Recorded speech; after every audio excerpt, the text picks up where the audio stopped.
ಅದು 2003 ಮಾರ್ಚ್ 26 ಗುಜರಾತಿನ ಅಹಮದಾಬಾದ್ ನಲ್ಲಿ ವಾಕ್ ಮುಗಿಸಿಕೊಂಡು ತಮ್ಮ ಕಾರಿಗೆ ವಾಪಸ್ ಬಂದು ಕುಳಿತಾಗ ಇಬ್ಬರು ಬಂದು ಗುಂಡಿಕ್ಕಿ ಕೊಲ್ತಾರೆ. ಹಾಗೆ ಕೊಲೆಯಾದ ವ್ಯಕ್ತಿಯ ಹೆಸರೇ ಹರೇನ್ ಪಾಂಡ್ಯ. ಈಗ್ಯಾಕೆ ಹರೇನ್ ಪಾಂಡ್ಯ ವಿಷಯ ಅಂತೀರಾ? ಈ ದೇಶದಲ್ಲಿ ವಿವಾದಾತ್ಮಕವಾಗಿ ಇನ್ನೂ ಚಾಲ್ತಿಯಲ್ಲಿರುವ ಕೇಸುಗಳಲ್ಲಿ ಹರೇನ್ ಪಾಂಡ್ಯ ಅವರ ಕೊಲೆ ಕೂಡ ಒಂದು. ಈ ಹರೇನ್ ಪಾಂಡ್ಯ ಮತ್ಯಾರು ಅಲ್ಲ, ನಿನ್ನೆ ತಾನೇ ಭೂಮಿಗೆ ಬಂದಿಳಿದ ಧೀರ ಮಹಿಳೆ ಸುನೀತಾ ವಿಲಿಯಮ್ಸ್ ಅವರ ಸೋದರ ಸಂಬಂಧಿಯೇ ಈ ಹರೇನ್ ಪಾಂಡ್ಯ. 2007ರಲ್ಲಿ ಭಾರತಕ್ಕೆ ಸುನೀತಾ ವಿಲಿಯಮ್ಸ್ ಬಂದಾಗ ಭಾರತದ ಪ್ರೋಟೋಕಾಲ್ ಗೌರವವನ್ನ ನಿರಾಕರಿಸಿದ್ದರು. ಅದಕ್ಕೆ ಕಾರಣ ತಮ್ಮ ಸೋದರ ಸಂಬಂಧಿ ಹರೇನ್ ಪಾಂಡ್ಯ ಹತ್ಯೆ. ಆಗ ನರೇಂದ್ರ ಮೋದಿ ಗುಜರಾತಿನ ಮುಖ್ಯಮಂತ್ರಿ. ಈಗ ಸುನೀತಾ ವಿಲಿಯಮ್ಸ್ 9 ತಿಂಗಳು ನಂತರ ಭೂಮಿಗೆ ಬಂದಿಳಿದಿರುವ ಹೊತ್ತಿಗೆ ನರೇಂದ್ರ ಮೋದಿ ಈ ದೇಶದ ಪ್ರಧಾನಿ. ಸಹಜವಾಗಿಯೇ ಪ್ರಧಾನಿ ನರೇಂದ್ರ ಮೋದಿ ಅವರು ಸುನೀತಾ ಅವರನ್ನ ಭಾರತಕ್ಕೆ ಆಹ್ವಾನಿಸಿದ್ದಾರೆ. ಆದ್ರೆ 2007ರಲ್ಲಿ ಗುಜರಾತಿನ ಮುಖ್ಯಮಂತ್ರಿ ಮೋದಿ ಪ್ರೋಟೋಕಾಲ್ ಗೌರವವನ್ನ ನಿರಾಕರಿಸಿದ ಸುನೀತಾ ಈಗ ಪ್ರಧಾನಿ ಮೋದಿ ಅವರ ಆಹ್ವಾನಕ್ಕೆ ಮನ್ನಣೆ ಕೊಡ್ತಾರ ಅಂತ ಚರ್ಚೆ ಆಗ್ತಾ ಇದೆ. ಅಫ್ಕೋರ್ಸ್ ಮೋದಿ ದೇಶದ ಪ್ರಧಾನಿ, ಅವರ ತೂಕ ಅವರಿಗೆ. ಸುನೀತಾ ವಿಲಿಯಮ್ಸ್ ಈ ಜಗತ್ತಿನ ಅತ್ಯಮೂಲ್ಯ ಬೆರಗು. ಅವರ ತೂಕ ಯಾವ ರೀತಿಯಿಂದಲೂ ಅಳಿಯಲು ಸಾಧ್ಯವಿಲ್ಲ. ಅಂತವರು 25 ವರ್ಷಗಳ ಹಿಂದಿನ ಕೇಸೊಂದು ಹಿಡಿದು ಪಟ್ಟು ಸಾಧಿಸ್ತಾರ ಅಂತ ಯೋಚಿಸೋದು ಒಂದು ರೀತಿ ಬಾಲಿಶ ಅನಿಸುತ್ತದೆ. 9 ದಿನಗಳಿಗೆ ಅಂತ ಅಂತರಿಕ್ಷಕ್ಕೆ ಹೋಗಿದ್ದ ಸುನೀತಾ ವಿಲಿಯಮ್ಸ್ ಗ್ಯಾಲಕ್ಸಿ ಒಳಗೆ ಲಾಕ್ ಆಗಿದ್ದು ಬರೋಬ್ಬರಿ 9 ತಿಂಗಳು. ನಮ್ಮ ಈ ಭೂಮಿಯ ಮೇಲಿನ ರಾಗದ್ವೇಷಗಳ ಲೌಕಿಕ ವ್ಯವಹಾರಗಳನ್ನ ಮೀರಿದ ಸಂಗತಿಯಾಗಿ ಹೋಗಿದ್ದಾರೆ ನಮ್ಮ ಸುನೀತಾ ವಿಲಿಯಮ್ಸ್. ನಮ್ಮ ದೇಶ ಕಳೆದುಕೊಂಡ ಕಲ್ಪನಾ ಚಾವ್ಲಾಳನ್ನು ಜನರು ಇನ್ನೂ ಮರೆತಿಲ್ಲ.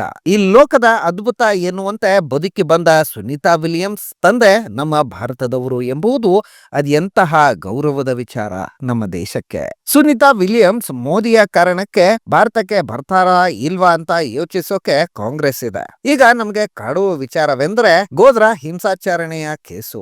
ಈ ದೇಶದಲ್ಲೇ ಎಂದು ಮರೆಯಲಾಗದಂತಹ ಒಂದು ಘಟನೆ ಅಂದ್ರೆ ಅದು ಗೋಧ್ರಾ ಹತ್ಯಾಕಾಂಡ. ಅಮಾಯಕ ಪ್ರಯಾಣಿಕರನ್ನ ಜೀವಂತವಾಗಿ ಕೊಂದ ಆ ಘಟನೆಯನ್ನ ಹೇಗಾದ್ರೂ ಮರೆಯಲು ಸಾಧ್ಯ ಹೇಳಿ? ಆ ಮರೆಯಲಾಗದ ಘಟನೆ ನಡೆಯುವಾಗ ಹರೇನ್ ಪಾಂಡ್ಯ ಗುಜರಾತಿನ ಗೃಹ ಮಂತ್ರಿ, ಸಂಘ ಪರಿವಾರದ ಕಟ್ಟಾಳು, ಅಪ್ಪಟ ಹಿಂದೂ ದೇಶ ಪ್ರೇಮಿಯಾದ ಹರೇನ್ ಪಾಂಡ್ಯ ಖುದ್ದಾಗಿ ಗೋಧ್ರಾ ಹತ್ಯಾಕಾಂಡದಲ್ಲಿ ಮೋದಿಯ ಪಾತ್ರವಿದೆ ಎಂದು ಖಡಾಖಂಡಿತವಾಗಿ ಆರೋಪಿಸಿದ್ದರು. ಬರೀ ಆರೋಪ ಮಾತ್ರ ಮಾಡದೆ ಗೋಧ್ರಾ ಕೇಸಿನ ನ್ಯಾಯಾಧೀಶರಾದ VR ಕೃಷ್ಣನ್ ಅಯ್ಯರ್ ಅವರಿಗೆ ದೂರನ ಕೂಡ ಸಲ್ಲಿಸಿದ್ರು.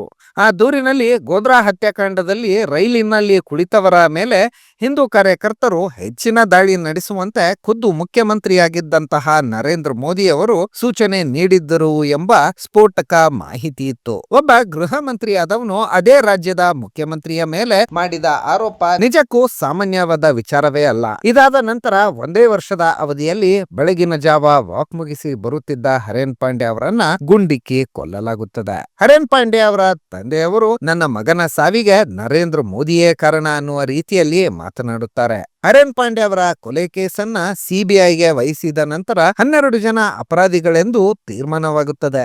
ಆಗ್ಲೇ ನೋಡಿ ಹರೇನ್ ಪಾಂಡ್ಯರ ತಂದೆ ವಿಠಲ್ ಪಾಂಡ್ಯ ಮಾಸ್ಟರ್ ಮೈಂಡ್ ಗಳು ಬಚಾವಾದ್ರು ಎನ್ನುತ್ತಾರೆ.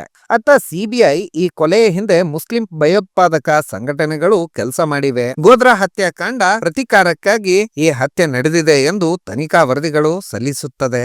ಆದರೆ CBI ವರದಿಯ ವಿರುದ್ಧ ವ್ಯಾಪಕ ಮಾತುಗಳು ಕೇಳಿಬರುತ್ತವೆ.